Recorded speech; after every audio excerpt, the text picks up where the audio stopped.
Howdy, 7th grade. Today we're going to talk about how to find the surface area of prisms. So what I want to start by talking about is reviewing what a prism is. And a prism is what you get when you extend a two-dimensional shape. So it is an extended 2D shape. And what that looks like, if I have a triangular prism, I draw my triangle, then I just extend it backwards. And that would be a triangular prism. If I start with a square, I could extend it back. That would be a square prism. If I start with a circle and extend it back, let me see if I can't draw this somewhat decently. Answer is no, I can't. That would be a circular prism, also otherwise known as a cylinder. And today we're going to look at how to find the surface area of these, which is actually surprisingly easy. So I want to start off by looking at one of these examples of a triangular prism. So let's look at this thing.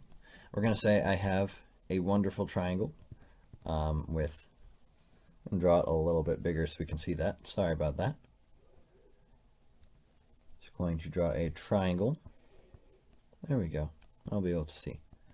With a height of 1, sides here of 2 and 2.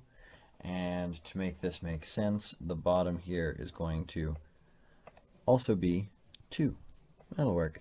That's not quite a real triangle, but we'll pretend that it is how triangles look. That's okay. And to finish it off, I need to know the length of this side right here, which we're going to call 5. So I want to find the surface area of this prism. We can do it the way we used to, which is by breaking it up into all the separate sides and then finding the surface area that way. So I want to show you guys what that would look like. This prism I could draw as a triangle connected to a rectangle, and then there's 3 of those. So I'm basically just drawing a net of the prism. So we're going to start off by drawing a net, and this is a 2 by 1, 2 by 1, 2, 2, 2, 2, and 5. And now that I have this, I can calculate the surface area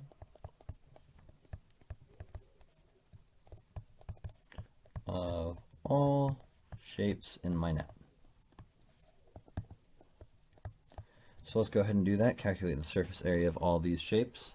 I'm going to do this in blue so it's a bit of a different color. Right here is 2 by 5, which is going to give me an area of 10.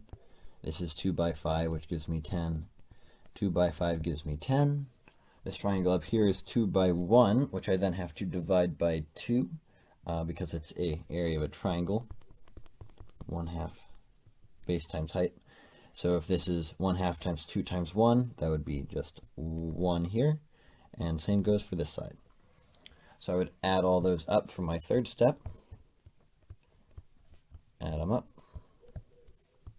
And I would get 10 plus 10 plus 10 plus 1 plus 1 equals 32, and that is my surface area.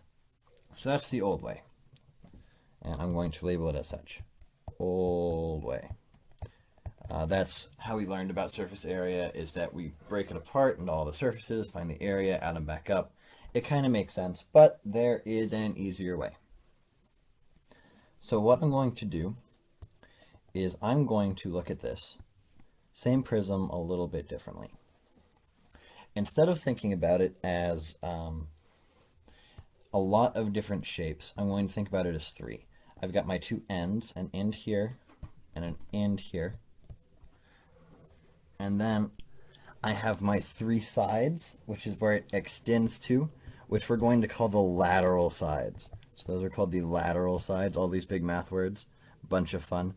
So we've got the 2 ends and then the lateral sides there. So we're going to break it up so that we can find the surface area of all of these. So what I want to do first is to find the surface area of my ends, which we're going to do exactly how we did the old way of doing this. So the example I use, let's look back up here. Our triangle had a base of 2 and a height of 1. So if I find the surface area of that, it would be 1/2 times base times height, because it's a triangle.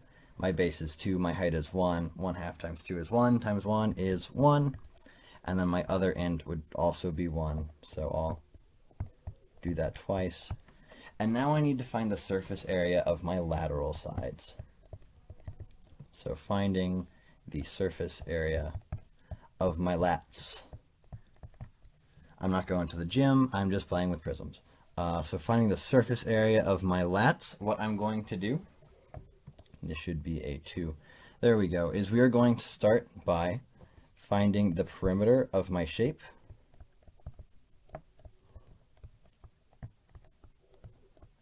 And from there we're going to multiply by the length. And what that's going to do, multiply, there we go, by length.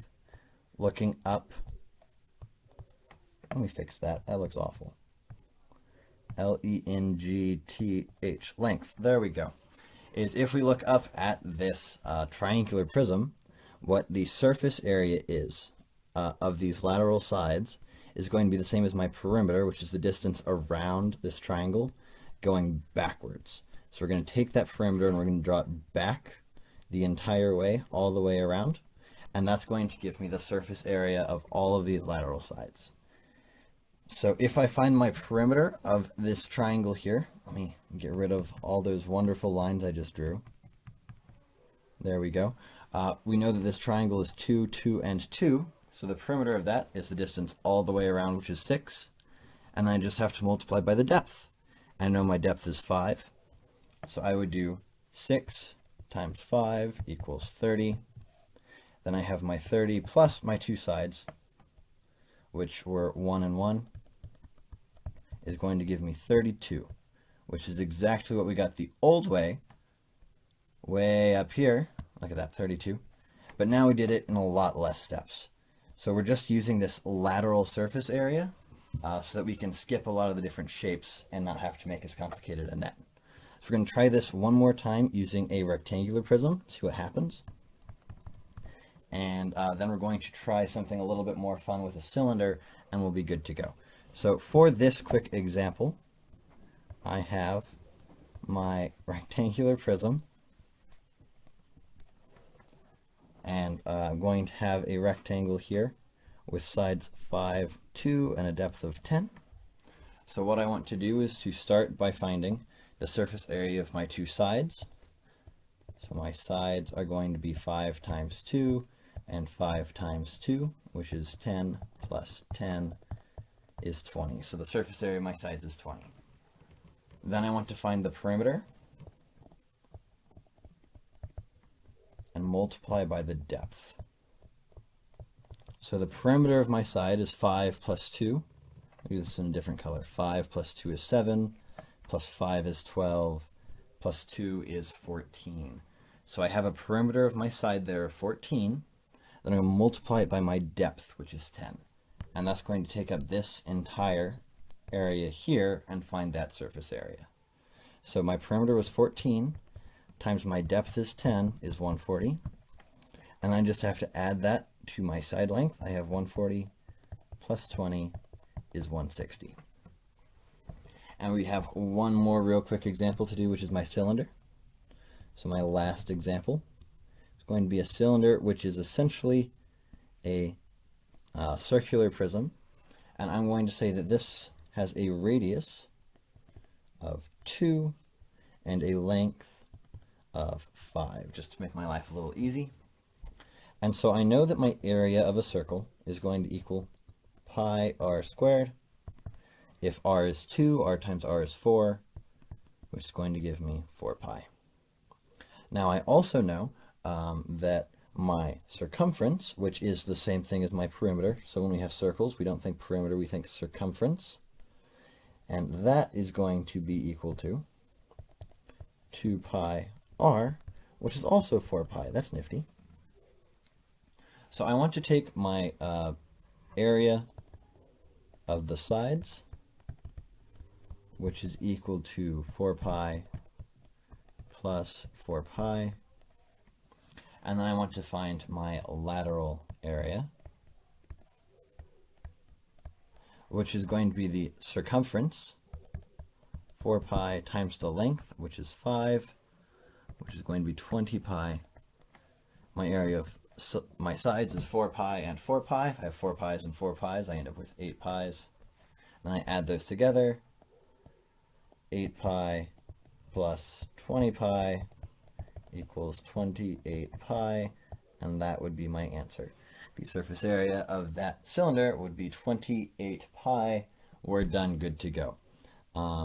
So if you liked it, comment that you liked it. If you don't get it, comment that you don't get it. Please don't comment saying that you don't want as much homework. That's not going to work. I'm not going to name names. But have a wonderful, wonderful day. I'll see you all in class tomorrow.